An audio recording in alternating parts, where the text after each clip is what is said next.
What's good? What's good, everybody? Welcome back to another episode of the Urban Platform Speaks. Make sure to like and subscribe as you come into the channel and check out the content. And with that being said, I want to speak on Ryan Clark and some comments that Ryan Clark made about the situation with the kid, that quarterback. He was a quarterback at Tennessee, and this kid was asking for more money, from for a NIL deal. Right. And a few points that I want to speak on about that. First, I'm going to read the quote um, from Ryan Clark. And Ryan Clark said, and this is about the negotiations that fell apart as far as that NIL deal. Ryan Clark said, if Nico were a well behaved white boy who spoke up, he'd likely have gotten his fair shake uh, without all the drama and the backlash. Let me see. I do believe his color played a role in this fallout from Tennessee. He, Nico, did nothing wrong for asking for more for his value, right? And so now I'm not saying that I disagree with Ryan. You know, I don't know, and that's exactly my point. Every time a black person have a disagreement with a white person, it don't necessarily have to be racism. Excuse me. And then so Ryan Clark is somebody who always, he played a race card a lot, right? And like I said, every time a black person and a white person have a disagreement, it's not always racism. That's number one. Every time a black person have a um a disagreement, or they take a different stance from an organization or a business or an institution like these schools, it's not always racism. And the reason I'm pointing that out is because when you do encounter something that really is racist, and then you cry racism every time something happens, it makes it hard for when you really in a situation where you getting discriminated against. It makes it hard because now people tired of hearing it, be like, oh man, come on now, is it every time you disagree?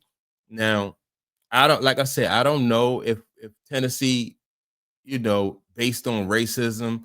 I just think that I just think that this NIL deal is this situation with the NIL is new. And so now when you had this amount of money involved, and college kids are able to make money, and you're gonna have some pushback on both sides. Kids are really realizing their worth, and so if they feel like, as this kid Nico did, he felt like he was worth more than $2 million. He was getting $2 million to play for Tennessee. He felt like he was worth four. Tennessee said, we don't think you worth $4 million. So, and so now you have a situation where, all right, either the kid is going to play for what he's getting, or either they're going to meet somewhere in the middle, and so that's what's going to happen, because now it's not just, it's business. It's not just, you're not just a student athlete, you are you're a businessman now. And so, like I said, you want to be able to push back on racism, but you can't, in my opinion, you just can't call out racism every time. It- and you want to be sure, you got to be sure, because you don't, it could, like I said, it could be a situation where, as though, they discriminating against this kid, but there's no precedence there. Like, all right, so if you had a situation where, another kid was getting more money than this Nico kid as a quarterback, he getting more money, or say a white kid was getting more money, then you can say, well, wait a minute, why Nico is getting less money than this white kid? Then you'll have an example to go up against. You'll have some proof. You have a foundation where, as though, all right, I can base my assertion on this situation right here. But you don't have that. You just have somebody who just have I think this is racism. You got to have more than that. It's even if you're not sure, then it's better even to not even bring that up because sometimes you bring up the racism, you turn people who want to help you out, you kind of, and people who want to stand up for you, you kind of turn them off to that, you know, they're like, well, I don't feel like getting into this. You make those people uncomfortable because they said, ain't no proof, like proof. Now you got to prove that it's racism. And that changes the whole argument. It's no longer just about am I worth $4 million? As you play the race card now. It's now your school and your institution is racist, and so you know now and that you're not gonna get the help, like I said, from people who want to support you. They may believe that this kid Nico was worth $4 million. Like wow, this kid stands a great chance of bringing a national championship to our school. I see something different in this kid Nico that I see in other quarterbacks across the country. I think this kid is head and shoulders above everybody else. But to try to twist their arm, these schools and these institutions arm, and say that if you disagree with this kid, you're racist. But I think that is now that there's more money involved, you got the NIL deals and stuff like that. You're gonna have more of these kind of dust ups between players and schools. The schools are not used to paying these kids that kind, paying these kids money above board. You know, um, wow, and I'm the amount of money. I was going to say, wow, that's a lot of money to play college football because I'm so used to kids not even getting paid at all, right? But this is the new era. I think for years, over 100 years, these kids have been student athletes, didn't get paid, and a lot of these kids didn't end up in the professionals, and so it was like free labor for these colleges, and these colleges had these major universities are worth they had billions of dollars in these programs, man. These football programs, those SEC teams, even the basketball schools, in the Big East, they just sitting on billions of dollars because of these kids who have gone there over the years and have played for nothing. And like I said, most of the kids who play in these different conferences and these different leagues and stuff, they don't even most of them don't go pro. That you're not you fight for the opportunity to have a chance to go pro, but most of the time these guys don't go pro and they wind up with nothing. So this it's good that these kids get an opportunity to make some money, and share in the success of their team and their school. That's good. But with Ryan, and I think I appreciate the fact that you have people who willing to um to stand up and to fight racism, right? Because it's important.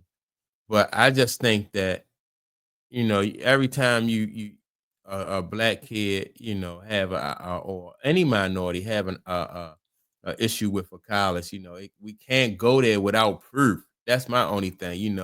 And so you have Ryan Clark on one hand, saying that everything against black people is racist. Then you have Jason Whitlock on the other hand.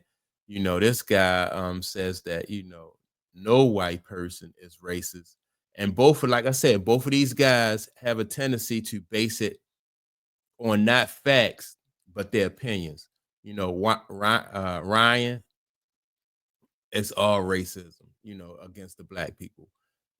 Jason Whitlock, the white guys, is not racist, but you gotta have, if you're gonna make that kind of claim, either way, you gotta have proof, man. Because, and I think it's more important to have proof of it. Although, and sometimes you could feel it, but if you can't prove it, and it's it's best just to fight the fight. In my opinion, let me know like what you think. Like if you can't prove it, that takes away from your argument because now you're fighting on two different fronts. You're fighting on, all right, you're fighting against racism. Then you're fighting against a situation, like I said, and with this football guy that, all right, with this kid that play football, you think you're fighting for your worth and you're fighting for racism. And you can kind of, you can get distracted fighting on two different fronts. You can get distracted. If this kid Nico is worth $4 million, um, then let him prove that he's worth $4 million. Walker, he leaving Tennessee, he's going somewhere else. Where he's going, I don't know. But if somebody else pick him up, another college team pick him up, and they give him $4 million or close to $4 million, and then he had the kind of success that that he think he can have, then that's a win for him. And so you beat racism like that. You like, all right, man, I'll show you. If you think that's racism, all right, man, I'll show you. I'm gonna go somewhere else. Or and you beat you show people your worth and you show people your value. And that's how you beat those type of situations. But you can't I don't know. I don't think you can. It's hard to fight on two different fronts, especially when you don't. You now you got to prove that it's racism. You just can't assert. You're like, yeah, I think it's racism. You know, um, that's like a woman say, I think he made a pass at me. I don't feel comfortable. Like, wait a minute. It's gray. It's a gray area, and you want to have proof of these things, man. You don't want to destroy people's reputation, ruin relationships over what you think or what you can't prove. And so that's my thoughts on it. Let me know what you think. Do you think Ryan Clark was right? And do you think it's good for him to make everything into almost everything? I won't say everything, but he seems to follow this pattern. Like he's like uh you know, he follows this pattern as to playing that race card all the time. And I just think that you have to be careful with that. That's all. So that's my take on it. Make sure to like and subscribe. Also, don't forget to leave a comment, and I will check you all out in the next video. Peace.